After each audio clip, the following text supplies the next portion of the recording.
Você vai ver agora um corte de uma das aulas que nós temos lá no nosso encontro presencial dos alunos do Instituto Brasileiro de Engenharia Estrutural. Todo ano nós promovemos um encontro onde dezenas de engenheiros do Brasil inteiro participam com profissionais da prática de projeto de estrutura de concreto armado. Acompanha comigo até o final.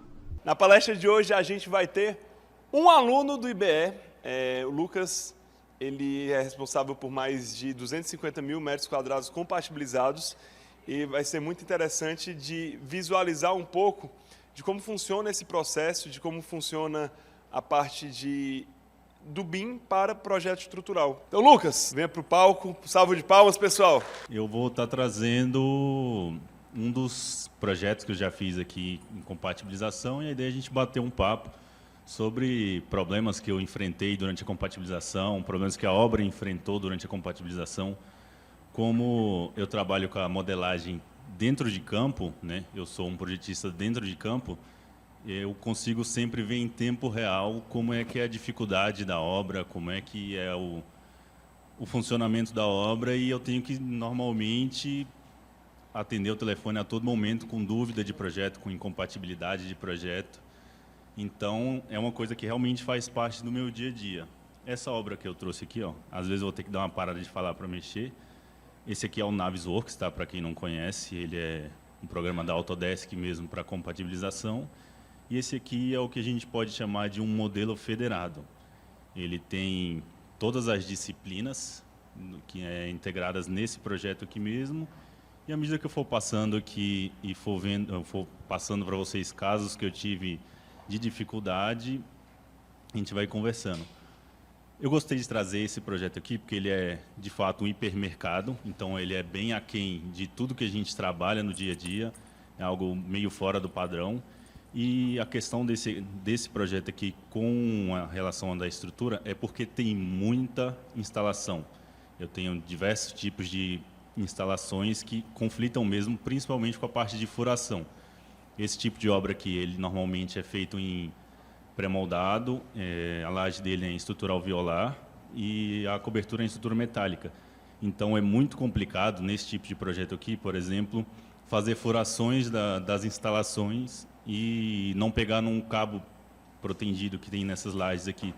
E eu te garanto que é quase impossível não pegar num cabo. E como é que a gente faz quando isso acontece? Então, como é que funciona na parte de compatibilização com a estrutura metálica?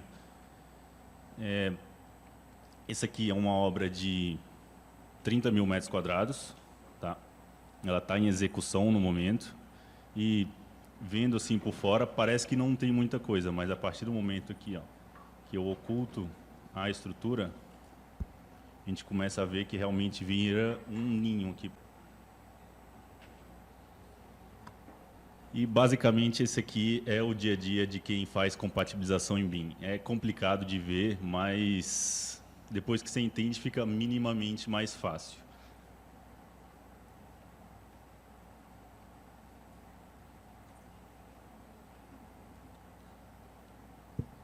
Como eu falei, por exemplo, esse aqui é o mezanino técnico desse empreendimento. Aqui a gente consegue ver a complexidade da passagem das instalações, o tanto que isso aqui afeta tanto na estrutura metálica, aqui por cima, onde eu preciso prever diversos desvios,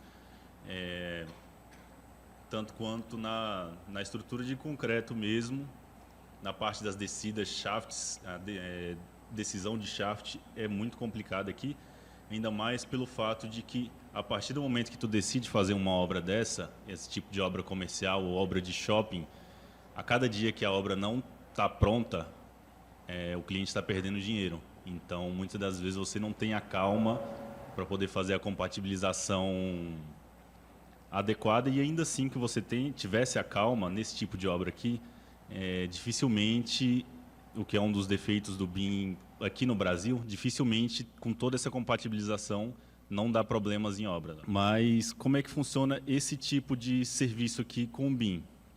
Eu tenho uma relação de amor e ódio com o BIM, porque ele é o que me deu meus últimos empregos, todo o último dinheiro que eu ganhei, fora os de projeto estrutural trabalhando por fora foi com o BIM.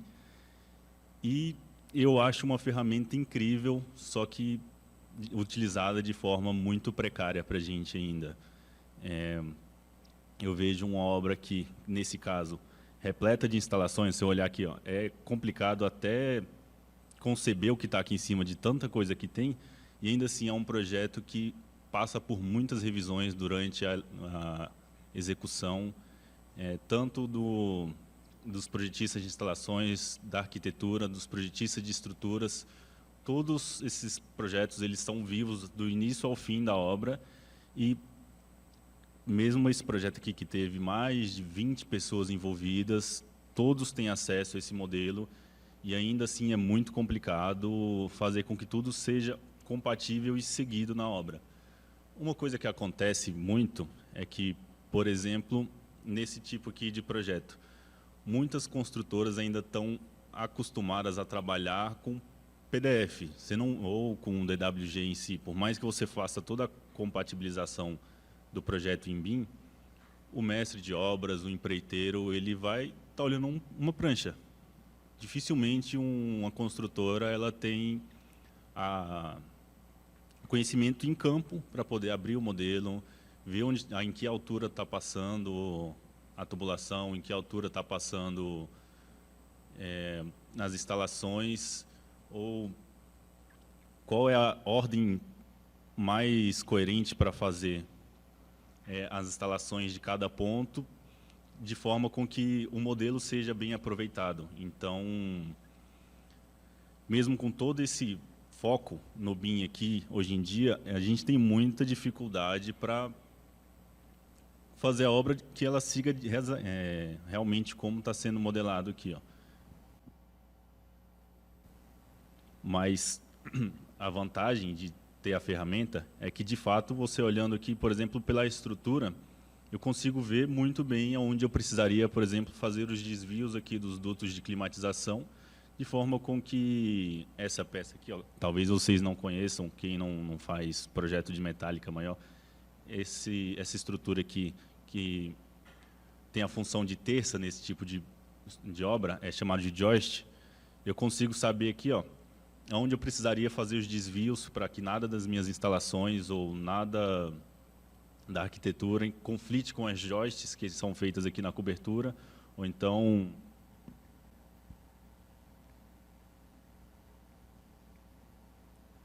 como é feita a compatibilização da estrutura com as instalações aqui no meu estacionamento. Isso aqui é uma ferramenta incrível e que, bem usada, ela pode dar muita vazão de trabalho e mitigar muito erro durante a execução.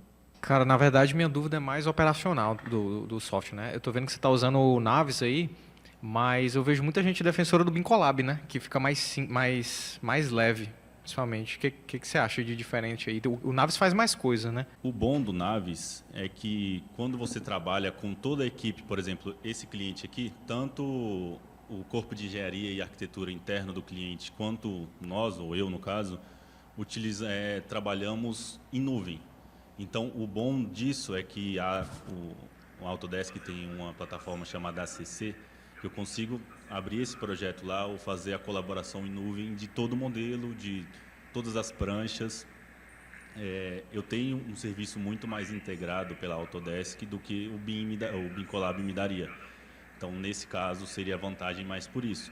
O bom do BIMColab é que ele acaba sendo um pouco mais financeiramente acessível.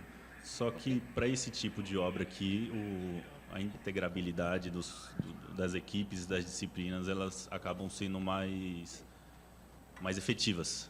Bom, também aqui, olhando de cima, eu consigo ter realmente a visão completa de como deveria ser o projeto idealizado dessa edificação em si. Eu consigo ter a retirada de dúvidas, eu conseguiria, por exemplo, pegar e ver alguma especificação de material, eu consigo ter em mãos fácil tipo de material usado, tipo de louça, tipo de metal, tipo de tubulação. Tem muita vantagem vinda com o BIM, que, se fosse usado em campo, realmente ele pode facilitar muito a retirada de dúvidas. nem toda obra tem esse benefício de ter um projetista que está à disposição o tempo todo para retirada de dúvidas. Então, tu ter essa cultura em campo, em obras menores, às vezes facilitam até o teu corpo de mão de obra. Eu queria saber quantos projetistas estavam envolvidos nesse projeto e se tem um controle com relação a quais softwares cada um deles utilizou para vocês jogarem os projetos na nuvem. Então, nesse projeto aqui em específico, eu não tive contato com todos os projetistas, tá?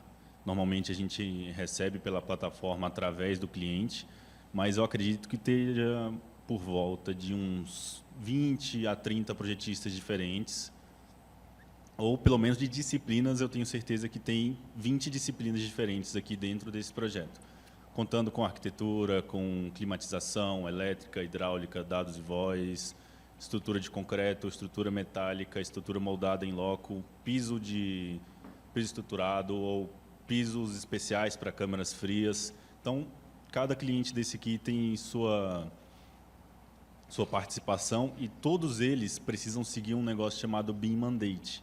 O BIM Mandate nada mais é do que uma configuração, um preset ou um documento que todos precisam seguir, com nomenclatura, com que ano utilizado o Revit, ou o que exportar, como nomear os arquivos, ou... Enfim, eu tenho uma série de informações que precisam estar nos entregáveis que permita com que tenha essa compatibilização no futuro. A gente visualiza diversas formas e metodologias de trabalho com o BIM. Como é que funciona lá na empresa? Como é o organograma geral? Tem o BIM Manager e ele pega os projetos que já vêm dos projetistas em BIM. Como é que funciona, de uma forma geral, esse processo, esse fluxo de trabalho? O fluxo normalmente funciona, no caso de BIM Manager da obra, eu recebo o projeto liberado para a obra, né, e eu faço uma segunda compatibilização. E nisso eu consigo ver toda a estrutura, ver onde eu estou tendo interferência entre disciplinas e concentrar todas essas interferências lá na ACC, que é a Construction Cloud, que é a plataforma que o cliente mesmo usa. Então, a gente abre problemas lá mostrando, ou qualquer modificação que tenha que ser feita, e isso é acionado direto para o projetista. Então, a partir do momento que eu faço um problema aqui, que eu vejo uma interferência, eu consigo acionar pela plataforma diretamente o projetista e ele consegue pela plataforma me dizer se é uma solução ou já alterar o modelo e já me mandar o modelo atualizado. Olhando assim o modelo, né, é bem difícil da gente visualizar que vai conseguir enxergar todas as interferências, né? O que você tem de ferramentas disponíveis aí para auxiliar nesse ponto aí? Falando mais sobre as interferências, assim, tem diversos tipos de softwares que são usados para fazer essa análise, mas usando esse aqui em específico, eu consigo criar rotinas dentro do programa que eles detectam entre disciplinas ou entre elementos o que está conflitando ou não, ou quanto está conflitando. Consigo configurar, por exemplo, aqui realmente fica bem difícil de ver em meio a toda essa bagunça aqui, mas eu consigo, por exemplo, pegar aqui a estrutura metálica e aplicar filtros nela. Deixa eu aplicar um filtro aqui de cor, que é bem simples, por exemplo. Aqui eu conseguiria aplicar filtros que facilitam um pouco a visualização, né, quando eu vou olhar no micro mais, né, pegar um elemento em específico e ver como está em volta dele. E eu tenho mais uma compatibilização macro, que aí ela é feita com uma ferramenta chamada Clash Detective, que com configurações feitas nessa ferramenta aqui, eu consigo que o programa detecte automaticamente sempre que eu tiver uma interferência. Por exemplo, um lugar onde eu sei que tem uma interferência depois de ter rodado o programa. Eu sei até... Esse aqui é um exemplo, por exemplo. Eu tenho a tubulação de incêndio que ela está passando dentro da estrutura. Isso aqui não é uma coisa capaz de ser feita e acabou passando esse erro e na segunda detecção, que foi em campo, eu consegui ver e já mandar para o projetista. Então, nesse caso, o projetista já avaliou, viu se eu poderia colocar mais conexões aqui sem atrapalhar o sistema. Então, no geral, se tu fizer a verificação só visual, tu acaba perdendo muita coisa, porque esse aqui é um ponto bem específico, mas o Navis, por exemplo, ele te dá essas ferramentas para tu ir se virando. Mas mesmo que tenha essas ferramentas aqui, é igual eu tinha te falado, muita coisa acaba tendo que ser mudado em obra, não era o ideal, mas acaba acontecendo. E nisso tu precisa pegar a validação, às vezes tu faz o as-built em obra, manda para o projetista vê se ele aceita ou não e devolve. Tu tem que ter uma burocraciazinha, mas a ideia é que tente minimizar as mudanças de projetos. Sempre tem alguma coisa que tu tenha que resolver em obra, mas a ideia da ferramenta é realmente diminuir bastante isso. Minha dúvida é o seguinte, como é que você gerencia com os outros projetistas a questão de... Você detectou um problema, por exemplo, um quadro de distribuição está num pilar. Então, o engenheiro eletricista fez o projeto elétrico dele, depois foi compatibilizar com a estrutura, deu esse choque. Daí, como é que você faz esse gerenciamento? Viu o choque, e aí você tem que mandar para o projetista elétrico, modificar, aí você faz através de um e-mail, você deixa tudo dentro do mesmo programa para avisar para todo mundo. E nesse caso seu aí, que você falou que eram mais de 20 projetistas, como que fica, por exemplo, a tubulação de incêndio chocando com a estrutura metálica? Aí você tem que falar para 2 projetistas. E como é que é esse fluxo? Isso é um gargalo? Você acha que você pode atrasar o projeto? Como é que você está vendo isso aí? Normalmente a gente toma o caminho mais rápido de início, que é ligar para o projetista e tentar ver o caminho mais rápido. Quando não dá, é justamente pela ACC. Acabou que eu não consegui separar para mostrar para vocês como funciona esse fluxo, mas ele é basicamente o seguinte. Eu tenho uma plataforma onde eu tenho esse mesmo arquivo aqui e eu tenho todas as pranchas. Eu consigo ir diretamente na prancha onde eu estou tendo esse problema. Eu detectei que ele está no eixo X, no numérico e no alfabético Y. E ali eu tenho problema, eu consigo ir naquele ponto na prancha, lá eu abro um problema e eu coloco como responsável deles o projetista de metálica e o projetista de incêndio. Então, nisso aqui, ambos eles têm a opção de responder lá o que deve ser feito. E nisso eu tenho que pedir, muitas das vezes, a ajuda do próprio cliente. O cliente, como ele contratou todo mundo, ele acaba ligando lá e resolvendo mais rápido. Esse tipo de obra aqui, às vezes, ele não deixa ser tão moroso assim, porque é muito rápido. Uma obra dessa de 28 mil metros quadrados, ela tem 2 subsolos mais o térreo e um mezanino, ela normalmente fica pronta em 10 meses. Então, cada dia que passa é muito rápido. Igual eu tinha falado, se o cliente decidiu construir, a cada dia que ela está fechada, o cliente está perdendo dinheiro.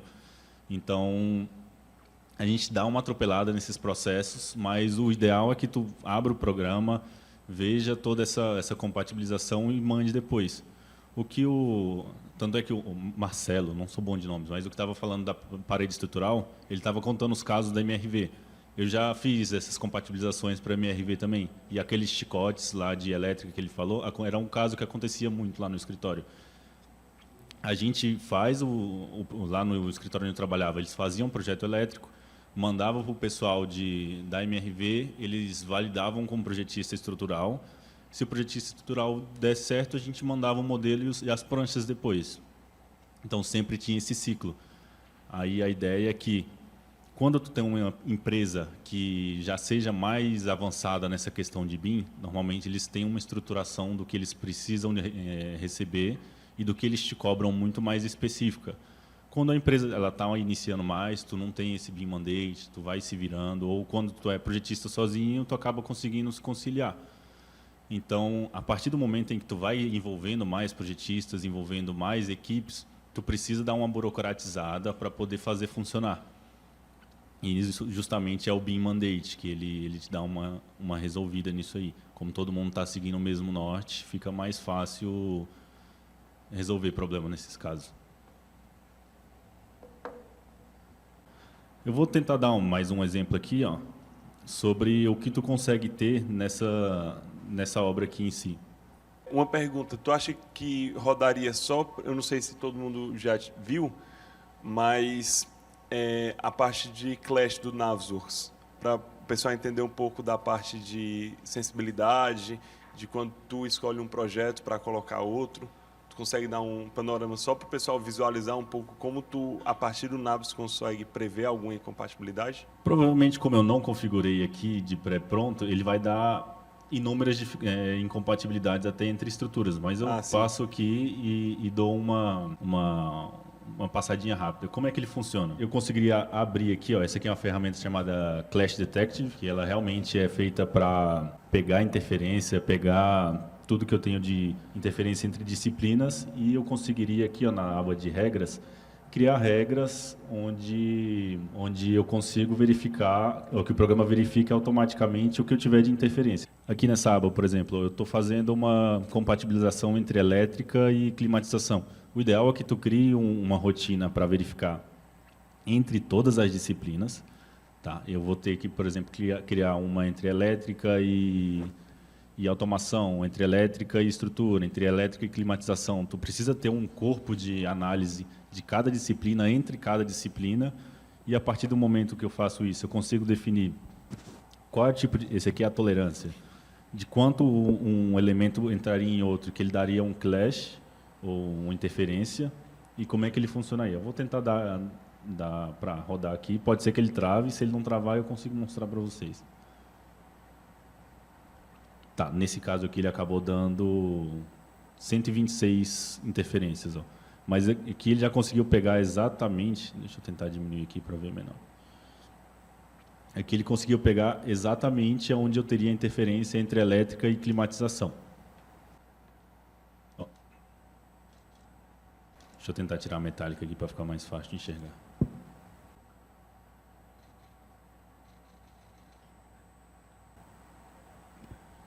Eu consigo mapear onde ele dá esses problemas. Então, sempre que eu der um problema aqui, eu consigo tirar uma foto desse problema, gerar um relatório, mandar para o projetista. O projetista ele consegue me dar a resposta dele, ou atualizando o modelo, ou eu posso aqui colocar se eu quero deixar passar ou não esse tipo de clash que deu, e no final gerar tudo que eu precisaria mandar para o cliente ou para o projetista para ele ajustar.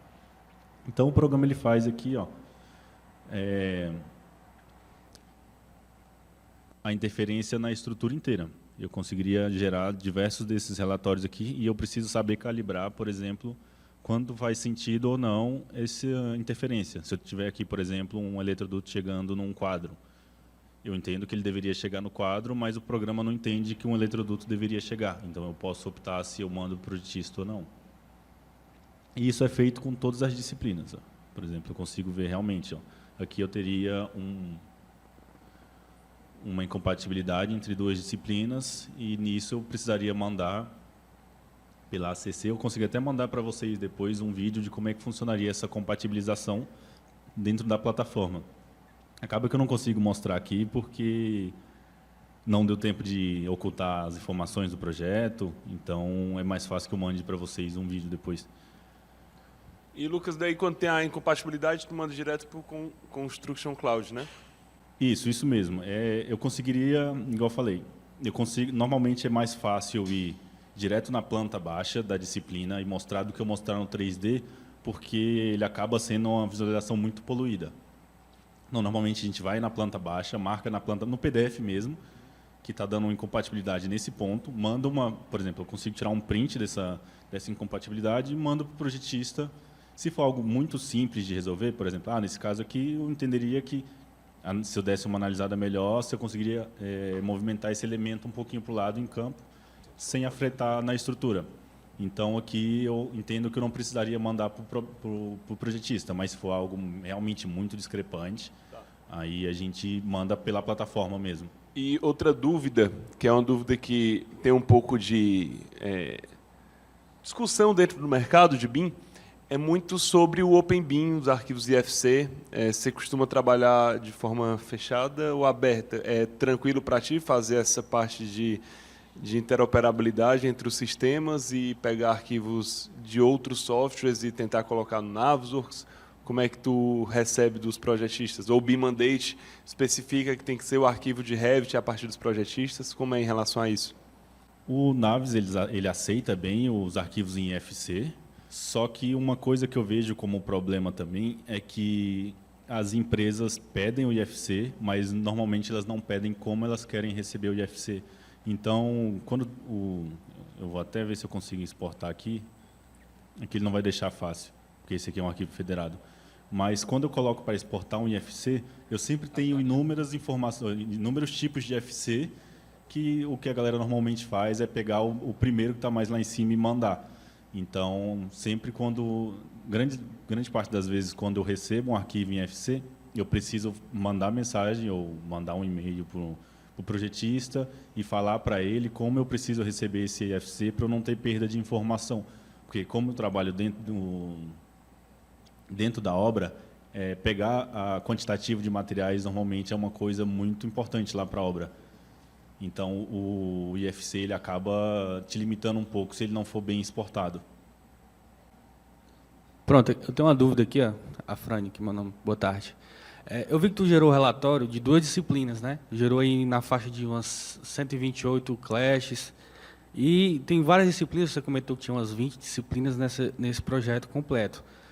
Quando você for gerar o relatório de todas essas disciplinas compiladas, deve dar aí mais ou menos para lá de 3.000, 4.000 interferências. Eu queria saber como é que você leva isso em consideração, né? Se você analisa todos esses pontos.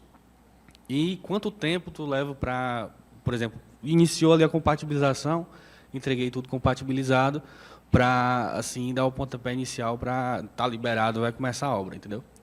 Era mais ou menos nesse sentido.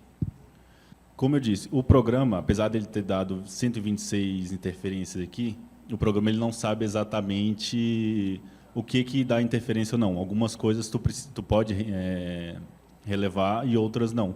Então, infelizmente, tu tem que olhar uma por uma, e nisso eu consigo ir tendo um controle interno, mudando o próprio status aqui do programa, ou do problema. Se eu colocar aqui como resolvido, eu conseguiria eliminar ele do relatório, e assim eu mandar para o cliente só realmente, ou mandar para o projetista realmente o que ele precisa mudar.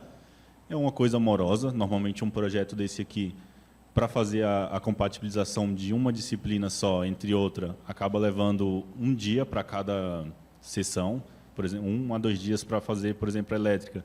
Eu pego elétrica e estrutura, dou uma olhada rápida entre um e outro, e para ver toda a questão de elétrica, por exemplo, às vezes leva 1, 2 dias. Aí eu monto um compilado desse, mando para o projetista de elétrica, se eu ver que a elétrica for mais fácil de trocar. Aí, se realmente não der, ou então der algum problema de incêndio, por exemplo, com a estrutura, eu preciso modificar a estrutura para ela atender às normas de incêndio. Aí eu conseguiria ver que mandar esse compilado para o projetista de estruturas e a gente acaba pedindo um prazo para eles trocarem. Justamente por essa morosidade é que projetos de BIM eles são mais caros. Porque, apesar de eu ter mais informação, o projetista também vai demorar muito mais tempo para mudar. Você utiliza as soluções da Autodesk, né? Você já chegou a utilizar alguma da AutoQI? Consegue fazer essa compatibilização recebendo arquivos, por exemplo, da AutoQI? Não sei se você já ouviu falar do AutoQI Visos, se conseguiu fazer já essa compatibilização lá pelo AutoQI Visos, como que foi essa experiência, caso tenha tido? Cara, confesso que esse eu nunca usei, tá? Já ouvi falar, mas nunca me aprofundei nele. O que eu tive de experiência com os projetos da AutoQI, pelo menos de hidráulica, que foi os que eu recebi em FC, eu não tive problemas pela extração de informações deles, só que uma coisa que acontecia nos projetos da AutoQI é que às vezes eles davam por exemplo, umas inclinações meio diferentes. Como tu tem a visualização em CAD e do CAD ele exporta para o BIM, para o 3D, é meio que um mesclado, às vezes tu tem que dar um tratamento melhor, então ignorar algumas coisas na exportação de FC. Mas confesso que esse da AutoQI eu nunca cheguei a utilizar, não. Lucas, um prazer enorme ter você aqui com a gente. Eu acredito que é uma metodologia que ainda está em franco crescimento e muita gente precisa de conhecimento cada vez mais aprofundado e algum lugar para poder tirar essas dúvidas. Tanto é que lá no IBE a gente botou uma disciplina, realmente falando da metodologia BIM, e trazer aqui no evento ao vivo foi fantástico. Muito obrigado pela tua participação. E uma salva de palmas, pessoal. E aí, gostou? Quer aprender um pouco mais? Quer ir mais profundamente nos assuntos de projetos de estruturas de concreto protendido? Eu tenho uma boa notícia para ti. Nós do Instituto Brasileiro de Engenharia Estrutural temos uma especialização em concreto armado e protendido, com professores que são grandes profissionais da aula. Aqui na nossa pós você vai vivenciar verdadeiramente o que é a prática de projetos. Nós temos aqui uma especialização onde cada etapa é um trecho de como o projeto de fato é executado. Quer conhecer um pouco mais a nossa pós-graduação? Tem um link aqui logo abaixo de pré-matrícula. Essa pré-matrícula é sem compromisso, fica tranquilo, você vai lá, coloca seus dados, alguém do nosso time de especialista vai lá entrar em contato com você, marcar uma reunião para a gente te entender melhor, entender o momento que você está vivendo aí de projeto e ver se a pós realmente se encaixa contigo. Faz lá a tua inscrição e se permita conhecer o Instituto Brasileiro de Engenharia Estrutural. A gente se vê.